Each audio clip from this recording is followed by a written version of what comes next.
Who's ready for a controversial review? Because guess what, guys? Furius Baco is a good ride, and I am ready to argue my way to prove my point. This is an Intamin launch coaster at PortAventura World. It's located on the eastern side of Spain. Beautiful theme park, and right when you walk in, this is going to be the first roller coaster you're going to see. It is swooping over this iconic lake. It is absolutely a gorgeous ride, and it is also a wing coaster. Technically, this is the first ever wing coaster. Before B&M even thought to do wing coasters, this was the first one we got. One of the things that you'll notice that is different about this compared to a B&M wing coaster is that the seats are actually raised up. On a B&M wing coaster, your seats are level with the track. So these are completely outward. You actually have barrels that are sitting directly center on the track. You got two seats on either side. And the reason that you have barrels taking up a good chunk of the train is because this ride is themed to wine. And it is actually really cool. This is a really neat theme. It is really weird. And there's even a cool pre-show to go along with it. But let's first kind of talk about your queue line, and then I'll talk about the ride experience and why it's awesome. So as you're working your way through your outdoor queue, you're actually walking among a vineyard. So that's kind of helping set the stage. And then you enter your indoor part of the queue, and you start to see lots of boxes and materials that you're going to need to help your thriving business. And most of the indoor queue is just a section of switchbacks. There's not exactly a ton of work. It's more just kind of Spanish architecture that you're looking at. I'd say the main part of the theming really gets to when you are at the pre-show. But if while you're in the station, if you look to your right, you'll be able to see the brake run. Hanging over the train is actually this monkey swinging from a rope. It's really cool. It's just swinging back and forth. And the reason why there's a monkey is because that is the professor's assistant. And it's because he's kind of running this makeshift factory, creating all these giant barrels of wine. And so you see the pre-show right before you launch, and it's like kind of dark. You pull forward out of the station, you see all these rotating gears on either side of you. You line up with the launch track and you look up and there's this screen. Out comes the professor from climbing down this ladder. He pulls a giant wrench out of this shirt and starts cranking this gear, and that actually lowers this monkey from the ceiling off to the side. And of course, he pulls the wrong lever. The professor tries to stop him. He's thrown back and this entire area starts being filled up with this wine,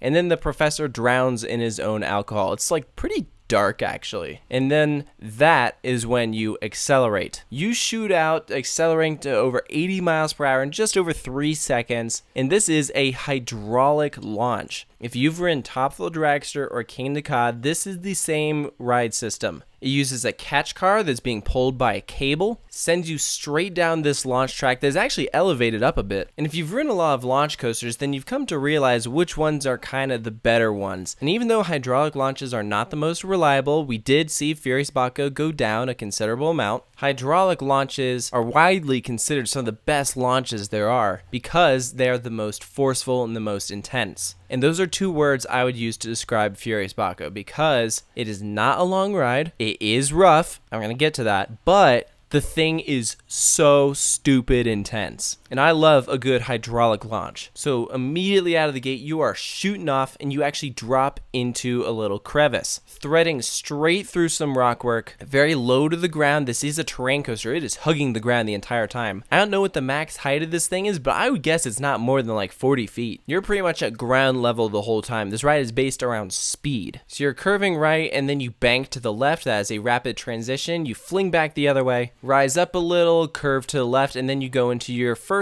and only inversion, an inline twist. It's a great inversion. And then that is when you do the iconic swoop out over the lake. If you're on the left side, you really feel like you can reach out and touch the water. And then you go into the brake run. The ride in total lasts about 30 seconds. It is not a long experience at all. But what this ride packs in for such a short amount of time is really impressive. I'm a big fan of intense rides with lots of rapid transitions. Intimidator 35 is one of my favorite coasters. I also really love Sky Rush. This is a ride that I would compare those to, except it doesn't have that big drop accompanied with it. There are some downsides with Furius Baco, and I think those downsides are what make people really not like this ride. First and foremost, and I absolutely agree with this by the way, the restraints suck. They're terrible. They're the Intamin hard plastic restraints, aka the same ones that are in King to Cod. They were on Maverick and Storm Runner and Fahrenheit. These things are terrible. If Furius Baco got the soft strap restraints like Intimidator 35, and now what Maverick, Storm Runner, and Fahrenheit have, then that would be your your first way to improve this ride experience. And it wouldn't be a hard change either. You just do it over the off season. I can't imagine it'd be that much more expensive, and I think it would be worth it because there's enough people out there that really don't like Furius Baco that would give it another try with those new restraints, and I think it would change a lot of people's opinions. So that's your first thing. The other thing is, this is not a smooth ride. It's just not. Pretty much the entire time, the whole thing's kind of jittering, shaking around. You really feel it in the first part of the ride. I would say not as much towards the end, and like the inversion I think is fine. It's more so just that kind of first back section immediately after that launch. The launch I would say is smooth. You're fine there. So assuming that, let's say, a good half of the ride is pretty rough, the rest of it is fine. It's really not that bad.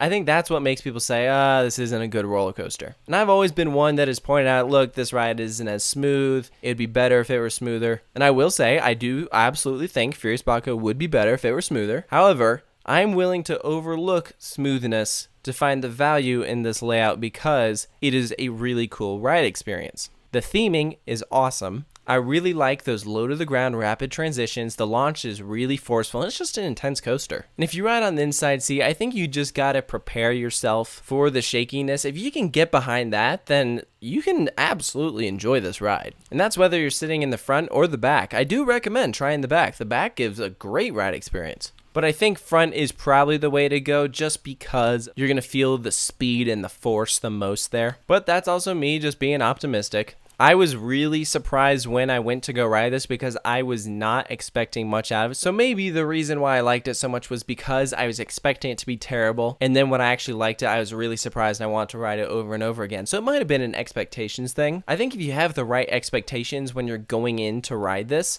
then you'll come out enjoying it. I did Furius Baco probably 6 times. Shambhala was my favorite roller coaster in the park. I'm not counting Ferrari Land for this bit. Shambhala was my favorite in the park, and then Furius Baco was my second favorite, which I know is a sharp difference from a lot of people because I know there's some people that this is one of the worst roller coasters they've ever ridden, which, you know, to each their own. Everyone likes different things, guys. So just because I enjoyed this ride, it doesn't mean you will. However, as I mentioned, I like to see the value in everything, and I think Furius Baco has enough redeeming qualities that even if you don't like that it is so rough, you can at least appreciate the things that it does well. So for its final score, I'm going to give it an 8.5 out of 10. As you can guess, the reasons why I'm not giving it higher, took off a point for roughness and then took off half a point because of the garbage restraints. But I think the themed experience that you get, accompanied with the sheer speed and intensity, well makes up for it. But that's just my thoughts on the Intamin launch coaster named Furius Baco. Be sure to let me know down in the comments below if you agree with my thoughts. If you disagree, please at least be nice and understanding. But of course, you can check out other coaster reviews that I've done on the channel. They're all available in a playlist organized in alphabetical order. So be sure to check that out, and I'll catch you guys next time.